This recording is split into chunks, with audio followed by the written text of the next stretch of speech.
Bonjour, mon nom est Sandrine Marchal et je suis responsable projet chez Technifutur.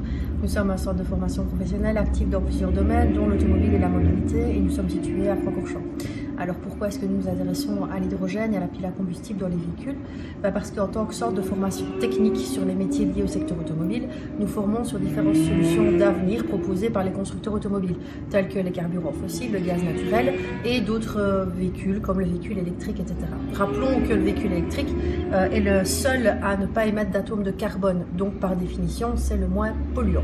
Il existe donc deux types de véhicules électriques, ceux qui ont une grosse batterie pour faire l'autonomie et ceux dont l'électricité est produite par l'hydrogène via une pile à combustible. La deuxième solution permet d'avoir une autonomie beaucoup plus grande qu'avec des véhicules batterie. En Belgique, les industriels travaillent actuellement sur le déploiement de cette technologie, soit en commercialisant des véhicules, soit en mettant en place des stations de ravitaillement ou en utilisant des engins de manutention qui sont propulsés par la pile à combustible hydrogène.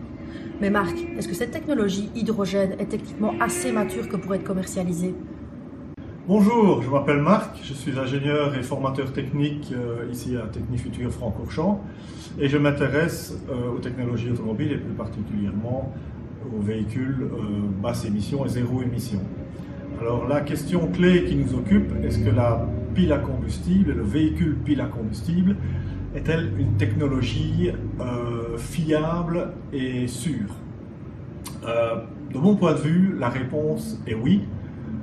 Il y a eu énormément de développement technologique ces derniers temps qui rendent les véhicules fiables, ils ont été testés et ces véhicules sont équipés de nombreux dispositifs de sécurité qui visent à réduire, voire annuler les risques principaux. Mais par contre, il reste une grande différence avec les technologies classiques que sont les moteurs essence et diesel. Et cette différence, c'est que le grand public et même les techniciens ne connaissent pas la technologie et donc ils peuvent en avoir peur. Et c'est bien dommage parce que cette technologie n'est finalement pas plus compliquée que ce qui existe aujourd'hui. Je vais prendre un exemple. J'ai ici un modèle réduit et ce modèle réduit fonctionne parfaitement avec de l'hydrogène, ce qui montre bien que la technologie peut même être appliquée à ce genre de dispositif didactique. Nous avons ici des réservoirs d'hydrogène sous 20 bars. Dans la réalité, les réservoirs sont évidemment plus grands et l'hydrogène est stocké à 700 bars.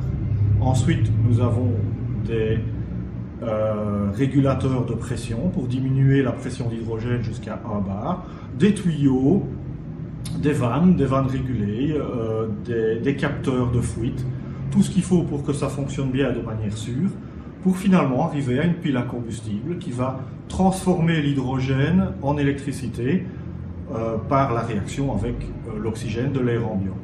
Ensuite, nous avons un véhicule électrique, tout ce qu'il y a de plus simple, c'est de l'électricité utilisée par un onduleur et un moteur électrique. Et donc, nous avons atteint notre objectif, à savoir un véhicule zéro émission.